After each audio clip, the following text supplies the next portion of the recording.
Well,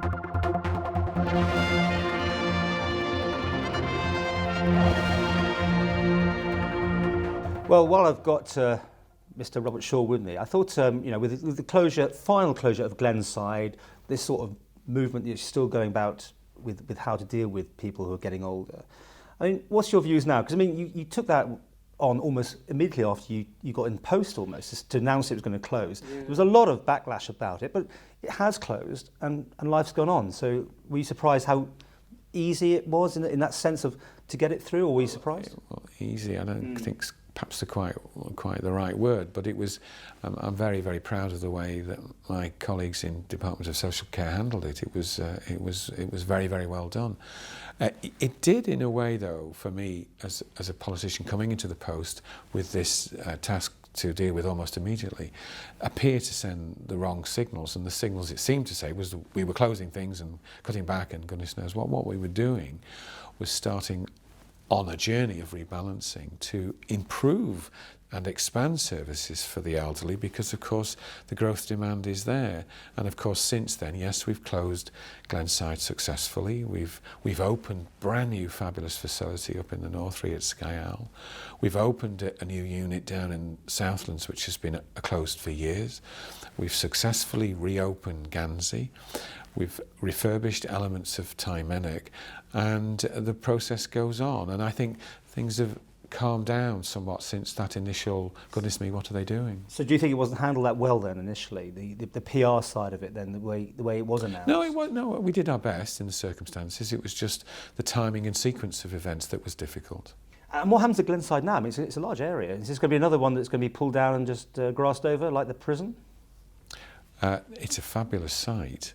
And I think from previous conversations or the publicity we've pushed out, you might be aware of the fact that we're very cognizant of the fact that there are provisions for the elderly that are needed that actually don't exist at all, like extra care facilities.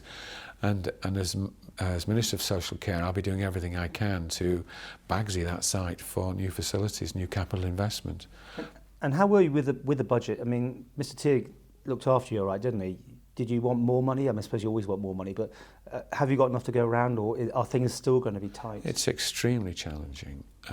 And yes, there is an awareness that historically my budget and the budget for my department has been growing exponentially. And it really has. I mean, by millions and millions of pounds a year, it's been growing for all sorts of reasons. So the challenge for us is to bring that growth completely under control whilst at the same time protecting the vulnerable. Major challenge. But the UK has made so many big changes to benefits, and we seem to mirror them here. Some you have to, I suppose, but are you looking to them as sort of the guide to how it'll end up here in the Isle of Man with less benefits being paid out, people being encouraged back to work more, which I know you've started doing that, but is that an ongoing task that there's more to do on that? Oh, there's a huge task ahead, but I wouldn't say that we're following the UK. In some respects, we do things here and they seem to actually follow us, which is a rather strange thing for me to say. But no, they've because of the way their housing benefits over there work, which is different to our system here, they seem to have done it in a more brutal way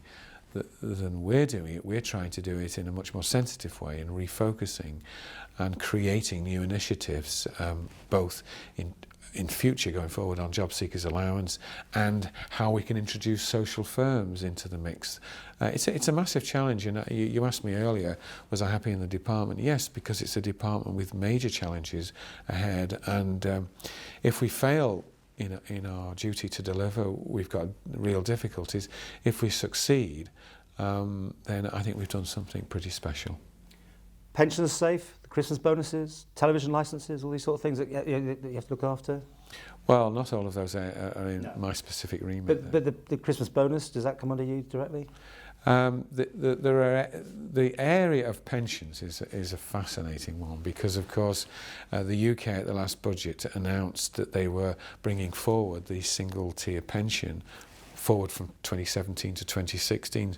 So that's really engaged us hugely in how we're going to respond to it. You've got to follow, haven't you? It's reciprocal, isn't it? It's reciprocal at the moment. We're looking at whether we're going to follow in the way that you would do if it was a reciprocal arrangement under the existing structure, or whether we will want to restructure that arrangement. Oh, so this is a definite, is it? What's definite? You're looking at seriously moving away from the UK model. We're considering it as an option, Paul. And when will that be? Well, we're working on that now. You know, there's work going on between Departments of Social Care and Treasury daily, because of course there are other areas as well. I mean, the UK, if you recall, is also looking at merging their tax and national insurance deductions, and it's fairly unlikely that we'll want to follow that. But again, we're looking at that. So everything's been reconsidered.